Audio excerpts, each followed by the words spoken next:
ბრალდება იძულებით აღიარებაზე და ოფიციალური უწყების პასუხი დუშეთში მომხდარი დაჭრის საქმეზე ერთ-ერთი მედია საშუალების მიერ გავრცელებულ ცნობებს საგამოძიებო უწყება ეხმიანება. მაკუნა აბულაძე გვერდება პირდაპირ ეთერში მეტი ინფორმაციით.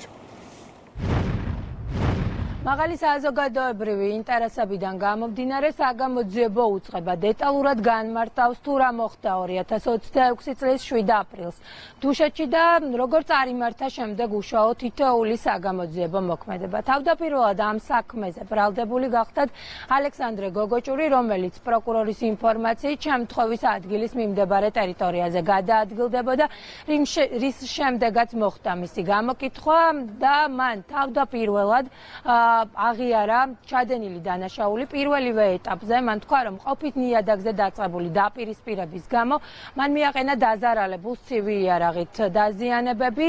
ეს გოგოჭურმა, როგორც საგამოძიებო უწყება ამბობს, აღიარა სასამართლოშიც თავდაპირველად, თუმცა პარალელურად საგამოძიებო უწყებას მიმართა გიორგი მაჭავარიანმა, რომელიც ამტკიცებდა, რომ ის იყო რეალურად დამნაშავე და გოგოჭური ამ საქმესთან კავშირში არ იყო. ამის შემდეგ დაიწყო ახალი საგამოძიებო მოქმედებები. ცხადია, დასჭირდა ბრალდების მხარეს დრო იმისთვის, რომ გამოეკვლია მტკიცებულებები, ჩაეტარებინა ექსპერტიზები და მას შემდეგ რაც უთუარად დადასტურდა, რომ მაჭავარიანი იყო დამნაშავე, ამის შემდეგ უკვე პროკურატურამ სასამართლოს მიმართა გოგოჭურის საპატიმროდან გათავისუფლების შესახებ. უფრო დეტალურად მეც ნათია კიკალია საუბრობს, რომელიც ახლა შეგვიძლია მოვისმინოთ.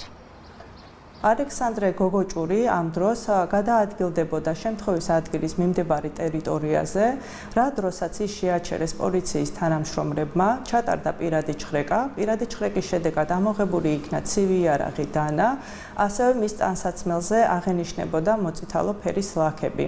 ამ ფაქტთან დაკავშირებით გამოკითხვის დროს ალექსანდრე გოგოჭურმა განმარტა, რომ მას დაზარალებულთან მოუვიდა შელაპარაკება ყოფით საკითხებთან დაკავშირებით და დანის გამოყენებით მიაყენა დაზიანებების სხეულის არეში.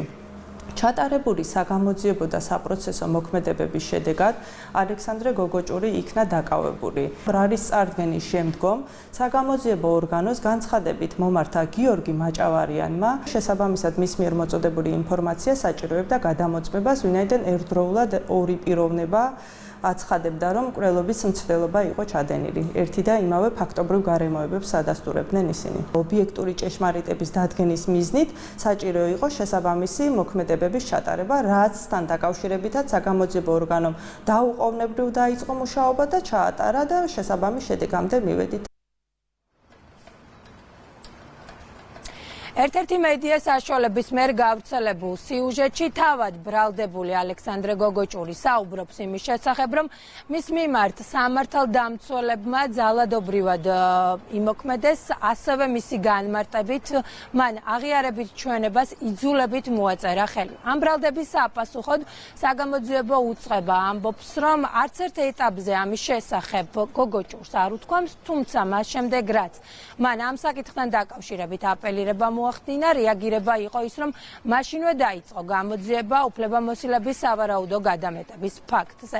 რაც შეეხება თავად გოგოჭურს, მართალია ის გათავისუფლდა პენტენციური დაწესებულებიდან, თუმცა მას ბრალი წარდგენილი აქვს როგორც სრულ ჩვენების მიცემისთვის, ასევე ცივი იარაღის ტარებისთვის და მოტივს რაც შეეხება, რომელიც ალბათ ასევე საინტერესოა, ბრალდების მხარე ამბობს, რომ ერთი მხრივ გოგოჭურს ჰქონდა მცდელობა ხელი შეეშალა მართლმსაჯულების აღსრულებისთვის და მეორე მხრივ მან სცადა მისი ბავშვობის მეგობრისთვის პასუხისმგებლობის არიდება, ვინაიდან საგამოძიებო უწყება ამბობს, რომ გოგოჭური და მაჭავარიანი ბავშვობის მეგობრები იყვნენ.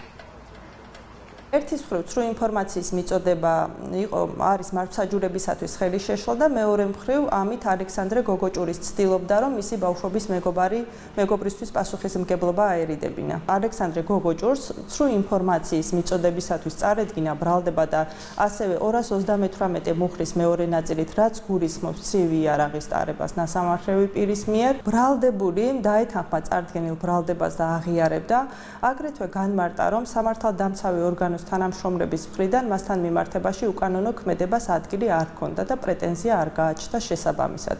მხოლოდ და მხოლოდ 26 წლის 27 მაისს მან ბრალდებულის მიმართ გამოყენებული აღკვეთის ღონისძიების პატიმრობის გადასინჯვის სხდომაზე განაცხადა, რომ მკვლელობის მცდელობა მის მიერ არ იყო ჩადენილი და 8 აპრილს პოლიციის თანამშრომლებმა მასთან მიმართებაში განახორციელეს ძალადობრივი ქმედება.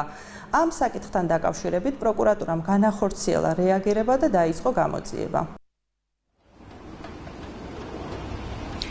ალექსანდრე გოგოჭური პენიტენციური დაწესებულებიდან თავისუფალია, როგორც უკვე გითხარით, შემთხვევა 2026 წლის 7 აპრილს მოხდა დუშეთში, რაც შეეხება გიორგი მაჭავარიანს, მან სრულად ითანამშრომლა გამოძიებასთან, აღიარა ჩადენილი დანაშაული, საპროცესო შეთანხმება გაფორმდა მასთან და ახლა ის მკვლელობის მცდელობის მუხლით სასჯელს პენიტენციურ დაწესებულებაში იხდის.